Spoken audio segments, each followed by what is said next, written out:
আসসালামু আলাইকুম রহমতুল্লাহি ওবরাকাতুহ। আরবি ভাষা ট্রেনিং সেন্টারে সবাইকে স্বাগতম।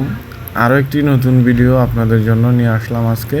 তো সাধারণত আরবি ভাষায় আপনি যদি বলতে চান যে আমি যাই, সেক্ষেত্রে আপনি বলবেন যে আনা রোহ, আমি যাই। আমি শব্দের অর্থ হচ্ছে আনা, রোহ শব্দের অর্থ হচ্ছে যাওয়া। যদি বলেন আমি যাই, সেক্ষেত্রে কি বলবেন? আনা রোহ। আনা শব্দের অর্থ আমি, যাই শব্দের অর্থ হচ্ছে রোহ। তারপর আপনি যদি বলেন যে আমি যাব, যাই এবং যাব দুটো কিন্তু ভিন্ন শব্দ। যদি বলেন আমি যাব, সেক্ষেত্রে বলতে হবে আনা বা রোহ। আনা বা রোহ। আনা শব্দের অর্থ হচ্ছে আমি, বা রোহ শব্দের অর্থ হচ্ছে যাব। আপনি যে যাবেন, এই বা শব্দ ব্যবহার করে ভবিষ্যতে যে যাবেন বা ভবিষ্যতে করবেন, ভবিষ্যতে খাবেন, ভবিষ্যতে যা করবেন, এই বা শব্দ বলে বোঝানো হয়। যদি বলেন আমি করি, সেক্ষেত্রে বলবেন আনা সাউই। আনা সাউই। সাউই শব্দের অর্থ হচ্ছে করা। হতে পারে কাজ করেন, হতে পারে আপনি রাইটিং করছেন, হতে পারে সিঙ্গিং করছেন, যে কোনো কিছু করাকেই বলা হয় সাউই। তারপর আপনি যদি বলেন আমি বলি, আমি বলি কি বলেন? কথা বলেন। এই কথা বলাকে বলা হয় কাল্লাম। আনা কাল্লাম। অথবা এইভাবে বলতে পারেন আনা গুল। গুল শব্দের অর্থ হচ্ছে বলেছিল বা বলা। পূর্বে বলেছিল। যদি বলেন হুয়া গুল, সে বলেছে। আর কাল্লাম শব্দের অর্থ হচ্ছে বলা, আমি বলা, বা আপনি বলছেন, আমি বলছি, এর অর্থ হচ্ছে কাল্লাম। যদি বলেন আমার জন্য, সেক্ষেত্রে বলবেন হাগ্গেল আনা।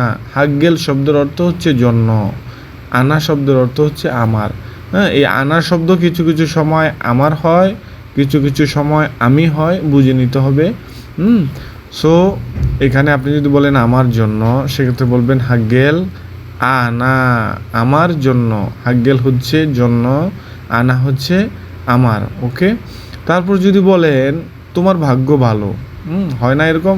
কিছু কিছু সময় আমরা কারোর সাথে কথা বলার সময় তাদেরকে মানে ঠাট্টামূলক অথবা কার্যকারীভাবে বলি যে তোমার ভাগ্য অনেক ভালো বা তোমার ভাগ্য ভালো। সেক্ষেত্রে এইভাবে যদি বলতে চান, তাহলে বলবেন ইন্টারনাসিভ কোয়েস আলহামদুলিল্লাহ মিয়া। ইন্টারনাসিভ কোয়েস এর অর্থ হচ্ছে তোমার ভাগ্য ভালো। এখানে আপনারা আরও অনেক শব্দ মিলিয়ে বলতে পারেন। যদি বলেন আমি করব, আমরা এর আগে শিখেছি কি আমি করি হচ্ছে আনা সাউই। আর যদি বলেন আমি করব, এর অর্থ হয় আমি করি আনা বাসাউই, আমি করব। যদি বলেন আমি দেখেছি, তাহলে কি হবে? আনা শুফত। লাস্টে ত শব্দ ব্যবহার করতে হবে। আনা শুফত। আনা শুফ হচ্ছে আমি দেখি, আর আনা শুফত হচ্ছে আমি দেখেছি। আমি দেখি এর অর্থ হচ্ছে আনা শুফ। আর যদি হয় আমি দেখেছি, তাহলে হবে আনা শুফত। মনে থাকবে আশা করি। যদি বলেন আমি দেখবো, আপনি কোনো কিছু কিনতে গেছেন, কিনতে যাওয়ার পরে দাম দর হচ্ছে, কিন্তু সে আপনাকে পণ্যটা দেখাচ্ছে না, আপনি তাকে বলবেন আনা বা শুফ, আমি দেখবো। ওকে। যদি বলেন এটা আমার, তাহলে বলবেন হাদা হাগ্গে আনা। হাদা, এখানে হাদা শব্দটা আপনি হাদা বলতে পারেন, হাদি বলতে পারেন, হাদা বলতে পারেন, কোনো সমস্যা নেই। তবে শুদ্ধ হচ্ছে হাদা। আর আঞ্চলিক ভাষা হচ্ছে হাদি। হাদা হাগ্গে আনা, এটা আমার। যদি বলেন আমার কাজ লাগবে, অনেক সময় আমরা সৌদিয়ানদের সাথে কথা বলি, কিন্তু কিভাবে বলতে হবে সেই জিনিসটা জানি না।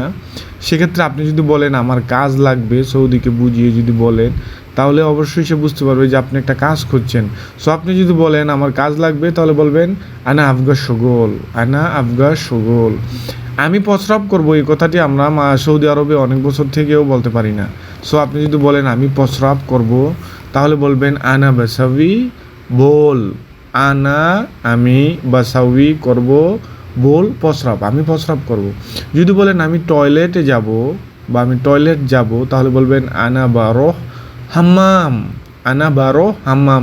এই যে বারোহ শব্দটা বারবার আসছে এখানে, এটা হচ্ছে আপনি যখন যাওয়ার ইচ্ছা বোধ করবেন সেই ক্ষেত্রে। যদি বলেন আমি এখানে অনেক পুরাতন, তাহলে বলবেন আনা মিন জামান হিনা, আনা মিন জামান হিনা। আনা হচ্ছে আমি, মিন জামান হচ্ছে পুরাতন, হিনা হচ্ছে এখানে। আনা মিন জামান হিনা, আমি এখানে অনেক পুরাতন বা আমি এখানে পুরাতন। যদি বলেন আমি নতুন, তাহলে বলবেন আনা জেদিদ, আনা জেদিদ, আমি নতুন।